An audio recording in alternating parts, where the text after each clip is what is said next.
Marcos is I don't know if you call yourself a ghostwriter. It's not a ghost partner, you I know? was a ghostwriter, and I kind of grew it. What most ghostwriters do in this industry, which is super cringe, is they get to 20K and then they either drop a course or they start Or coaching. drop the ball. Yeah, drop the ball. So it's like everyone gets to like 10 or 20K a month. They realize they're not actually business people. They're freelancers. I feel like I'm one of the few who have actually turned it into a business. I have a team, so um, it's a ghostwriting, media buying. It's more so just it's a marketing agency. It's an SMMA, if we're going to be honest. It's a Yeah. growth partnership. Like it's classic, but cater for Yeah. Twitter. So yeah, it's he's just really good at monetizing audiences. Twitter, yeah, I think you do Instagram. Also, you do other audiences as well. But I just wanted to bring him to the podcast because his story is actually pretty inspirational. He maybe like 8 months ago, you were making like 1K a month writing, and now it's like you're hitting 30K plus months, and for your clients, you're making like 250K a month for your clients, and I'm like, yeah, this is fun. Yeah. Let's just riff because if there's this one thing that unites us, I feel it's we I was a ghostwriter, you are a ghostwriter, and we both kind of just don't like other ghostwriters. I hate other ghostwriters. Yeah. There's gonna be a few of the things we talk about, but yeah. Marcos, welcome to the show. I want to start with the question you asked me to ask you, which is, Marcos, how does one write a thread that makes money? Yeah. It's funny. It's like I think the common misconception with the threads is they think that there's like some sort of framework, mental model, etc. that's gonna make the money from the thread. Like it's almost like remember the meme you sent me, the Tactic Hunter. The Yeah, Tactic tactic Hunter. Like hunter. if this had an editor, it would be on the screen. Like the Tactic Hunter. Like people think that there's some sort of tactic that's gonna make them money with the viral threads, but it's The, not. ta- Well, the tactic hunter is like when you're like, you feel like one thing is going to change everything. You assume that yeah, every little action you have has infinite leverage. So you yeah. say, I sent out one DM and I'm not making money, but I sent it with the tactic you told me, Marcos. Why is it not making money? Right? That is a tactic hunter, the one that just tries new things over and over again, and never Yeah. sticks to anything. It reminds me. I was just watching it was like a Hormozy clip, and he was saying how when he was growing up, he kept thinking that somebody knew something that he didn't, but that was never it, right? It was genuinely just doing like the basic obvious shit that we always say, but like for beginners and like you don't know. It's easy to say when you're not a beginner anymore, but as a beginner, the biggest barrier is getting through that. Like you genuinely just have to do like the typical thing. Yeah. And back to your question for like the threads, it's not about how you write the thread; it's about what the thread says. And I've realized this actually like the last few weeks, really. Um, like I can't make a client special. Like no matter what I do, like I can write the coolest, but the best possible framework and the most proven templates. I can't make them special, so I can't make them money if they don't have a good product, and I can't make them money if they're not a successful person. So like which is why we turn away so many people. It's because like for us, we've been even working on like a process to verify that the person is who they say they are. Like if you're selling a course, and this goes back to me hating ghostwriters, right? Because every ghostwriter hits 10K a month, and then they sell a course on how to hit 10K a month. I hate that because I've been through so many shitty courses, and one of the good ones, for example, was you had like a low ticket program, right? Like low ticket program. Right. I joined it, but you had 10x the results that I was looking for, right? You had done 75K in a month on ghostwriting. I would have been happy with 7K. So I was like, that should be like that general rule of thumb. So for us to even accept somebody is like, if you're going to sell a course on ecom, you have to have created an e-commerce brand or store that has done tons of money. If you're going to promise people that you can get them to six figures, you better damn have gotten to seven figures, right? Like, I'm not working with anybody who gets to six figures and then teaches people six figures, right? Because they could have gotten lucky and they could be lying. Like, there's so many things. So, for the viral thread, the answer is that you have to actually have good results. And that's why, for me, if you go to my profile, like my threads now are just like us flexing results. And even my threads for my clients are just like a lot of times it's just flexing their story and like flexing results, even if it's I told you this on the call. Remember yesterday? I thought, and like I told you guys, like Marcus, don't take this personally, but like this video you posted has like zero value and it's all flexing results. And you're like, yeah, that's the point. Like, this is why I did it. All right, can you disclose what the thread was and kind of what the video was so people can see and how much money it made? I think that's relevant. Yeah. So you're talking about the video of The 3 minute case study. the 100K case study, yeah. So I did a 100K a month case study. It was for a client that did 100K a month. This was like early. This was like my first time a client hit 100K a month.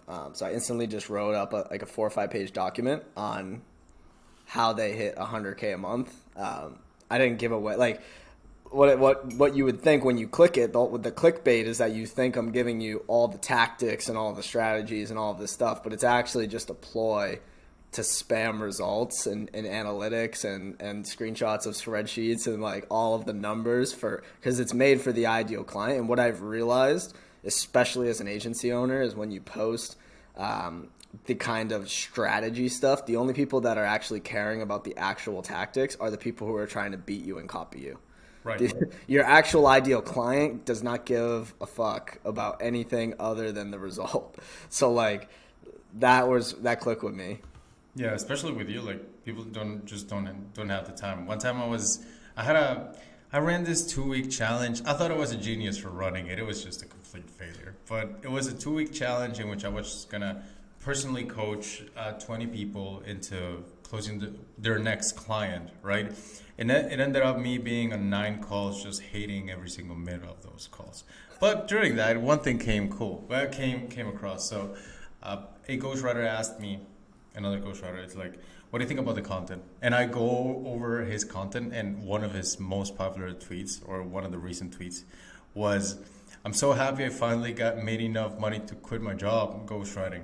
I'm like, dude, don't post that. You can't do that. Like, imagine, what would a client feel, right? If you hire somebody and then that somebody posts, I just closed my first client, I'm so excited. Right. Like, fuck. So bad. Like yeah, give me a refund. I don't want that. I've been tweeting this since like November, October. I was like, build in public is so stupid. Like, I've never found something more stupid than build in public and documenting your journey. And I get like the Gary Vee thing where it's like documenting. What do you mean? Yeah, what do you mean? I think it's so dumb. Like, if you're using social media as a client acquisition source, right? And that's the caveat, right? If you're not using social media to get clients, then so be it. Document your journey. I don't care. If you're using social media to get clients, don't document your journey. Don't build in public. Your social media is strictly to get clients, so you need to be tweeting and putting out content of what your clients would want to see, their pain points, dreams, fears, etc. The 4 quadrants or whatever. Yeah. You made me do it like a year ago. But people will be like, for everybody's listening, it's like frustrations, and then you list the frustrations, and then play it out over a year. Those are their fears. And then you flip the frustrations, play it over a year, flip it, and that's the ones. Play it out over a year, and that's the dream outcome. So if you make content around those 4 things, it tends to it tends to hit really hard. But you can go on. Yeah, it's like the whole build in public thing. It's like I saw a guy like, oh, we just hit like 1K MRR, like just closed a client, like getting up, going to the gym, like great. But how is that going to get you clients, right? And like, do as I say, not as I do, right? Because I'm at the point now where like most of my clients come from referrals, so I get to do whatever the fuck I want, right? It's like at the time, and like when you're in the mixer for like the first 6 months in business, when you're using Twitter for like all of your clients, it's just like tweet what they want to see. And I've gotten better at this. I was doing a market research doc the other day, because I'm redoing my VSL, and he was telling me like I would say something like, for example, I was like, statistics that the online education industry is growing, right? Because I work with online education companies and gurus and course creators. He was like, well, why would they care? And I was like, good point. They don't. They already started the online education business. They don't care that the industry is growing. Right. That would just be for me to be like trying to like get an airhead and thinking like, oh my God, you know what I mean? It's like the fitness coach that posts about how to improve the form of your deadlift. It's like, bro, your ideal prospect doesn't go to the gym. He doesn't care about the form of a deadlift. Right. You know? Yeah. Like he cares about doing the thing. Like how to, I don't know. Yeah, goes unless to you're the like a gym power or lifter. Yeah, if you're a powerlifting coach, like a strength that makes coach sense. for like Yeah, professional athletes, then yes. But if you're trying to get like 25 to 35-year-old men that hate their 9 to 5 and are skinny fat, like they don't care about the form of the deadlift. They care about not being skinny fat. So you need to that's post right. things about, you just need to post either results or actionable advice that's going to get them in your DM just enough. I have a story about this. I want to share this story. Let's do So, it. it's one about like learning to really understand your target market and speaking their language. John was in a call the other day, John, and he mentioned that a lot of his clients had this recurring thing. So he's like a sleep coach and like sleep, gut health, like health coach, and a lot of his clients had the same issue that they were waking up at between 1 and 3 a.m. And like for some reason, all of his clients had that. And then he tweeted about how if you're waking up between 1 and 3 a.m., it's because of these issues. And then right below, like the tweet got like 1,800 likes. It went crazy, right? And below he said like, if you have sleep issues, DM me sleep. And then he just flexed on everybody on the call. That was like right after yours. He just flexed at everybody, just like 70 inbound DMs from that one specific tweet to your pain point. Which, by the way, talking about how you wake up between 1 and 3 a.m., it got him more leads than giving them a whole list of value on how to sleep better. So to me that was interesting. It's like people really want to feel more understood, right? Than learn things. They don't want info. They kind of want just like that little emotional comfiness in order to like DM you. You know what I mean? Yeah, and like the biggest thing for me has been, especially for me, is like we put out a ton of volume. Like we're putting out thousands of threads per quarter, right? So it's a ton of content. How many threads do you write? Like how many threads do you post for a client every month? Every day. 30. You write a thread a day for your clients? Every day, yes. Do you juice every single one? Every day is juiced. We're the best. Yeah, there you go. That's not the only piece of content. It's multiple pieces of content per day. Okay, so what's your content strategy? Can you disclose? Yeah, I don't mind. Yeah, I don't mind. I'm the best. 3 to 4 posts per day. With one of those being some sort of thread or big piece. We retweet our own tweets and like we do kind of the whole shebang with automation. That's auto DM? Sorry, yeah, auto DM, but also like auto retweet, auto plug. Like we do all of the basic stuff. The caveat is there's a split, right? And this is what I was alluding to is that the pain points and the fears and the desires is great, but at some point you have to balance that with growth. And there's a secret sauce here. Like if you have 100 followers, right? And you are like a B2B, you need to get some followers. Like you need followers. It's like, guess what? You're just going to be talking to a wall. Like if you have 100 followers and you tweet, results, but you have only no followers, so you're not talking to anybody, and nobody follows you. So like you don't have a JK following you, you don't have a Marcos following you, because who follows you matters, right? A lot. Yeah. So like, and this is like for me too. Like a lot of people don't understand. Like 500 followers with 100 of those being notables is huge. Is much better than having 5,000 followers with no notables. And I call them notables. It's like pretentious. It's just people who have a name in the industry because people just want. It's like having a blue check mark. It's like having 100 blue check marks, right? If I go to Jacob Molina's profile, it says 150 people follow him. It's like 150 verifications, right? It's like it's like if you go to a party and then it's like there's a really popular people and the people who hang out with them are like, oh yeah, of course they're cool, right? Of course they're cool too. If I like that guy, I'm probably gonna like this other guy. So that is like a really good follower magnet. I really like the way you said it, by the way. Which is it's what do you say? Like it was number of followers and who follows you, and I thought like is he repeating himself? But it's like no, those are two concepts you were talking about right there. Yeah, and this is and it's like a lot of this. It's weird because it's like sometimes you almost have to teach people how to network, and I'm not a networking expert. It's like kind of like a natural thing, right? And I think what's the caveat is that you are talking to an individual, Whereas for me, I write for businesses, right? I don't write for just individuals. It's not like I'm writing for a founder. I'm writing for their business, right? We're Right. optimized for sales. We're optimized for conversion because the people that I'm writing for are focused on product. They're focused all on product, and this is what kind of my message and mission has been, is just focusing all in on product and just using marketing as a tool to get the product out there. It's almost like an e-com brand. Like I consider it a lot like e-com. Like we're selling a thing, like a physical thing.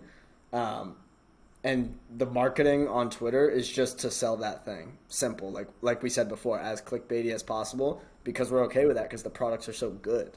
So just because it's like it's a some sort of coach as the face, we're not selling the coach, right? We're selling the program. Right. This is why I don't work with like one-on-one coaches ever. I don't work with anyone that does one-on-one because one-on-one is capped. I can't make a lot of money. And two, it's like then it's a founder. You're selling a person, whereas we're not selling people, we're selling results. So that's the caveat. Whereas what you were saying is like telling your story, growing as a person, building your network. And it's funny because when I first learned ghostwriting, that's what you were showing me. It's like Right. the selling point on the call, the pain point that we were writing for is we were telling these founders that you're going to have an audience that you can monetize at any time. You're going to build a network. You're going to build a brand around your story. I don't do any of that. I don't really give a fuck. Yeah. never- You don't share you don't share analytics on Twitter. You don't share growth analytics. Yeah, You share like my screenshots of yeah, payments. exactly. Screenshots because my clients really care about sales and they care about getting more people in the door for their product because the way that the people that we write for can make the most impact on the world from a more sentimental standpoint is just by giving their course to more people so they can affect more kids or more people. People that buy their program, they are changing their lives, right? Like if I give you a business opportunity that helps you quit your 9 to 5, all I really care about is getting as many of those people as possible because that's what's going to fulfill me. So for my job is to help these people get their fulfillment by filling up their programs.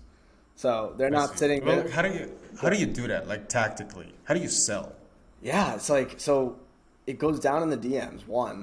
That's one thing. It really does, and that's why we've really turned into like a almost like a full stack.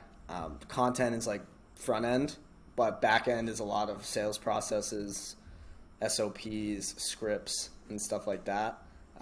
Just escalating. You really want to escalate people to sales calls. Because that's where you can, and I forget who told me this, I don't know if it was you or Ben, but someone said everything's expensive without context. Oh, that's Ben. Was that Ben? So one Yeah, of the that was greatest- Ben when we asked them about how do you disclose price on the DMs or like Right. how do you close somebody over email? And he's like, you don't because Right, you lack right. context. Right, exactly. And I was on it's funny, I had a consulting call this morning, and I said the exact same thing. So it's the best sales advice I've ever gotten. I'm not a salesperson. Like my sales calls are just like this, like just me spitting game to the point where they're like so convinced by the mission that they're like, yeah, sure. Like obviously I'm going to work with you.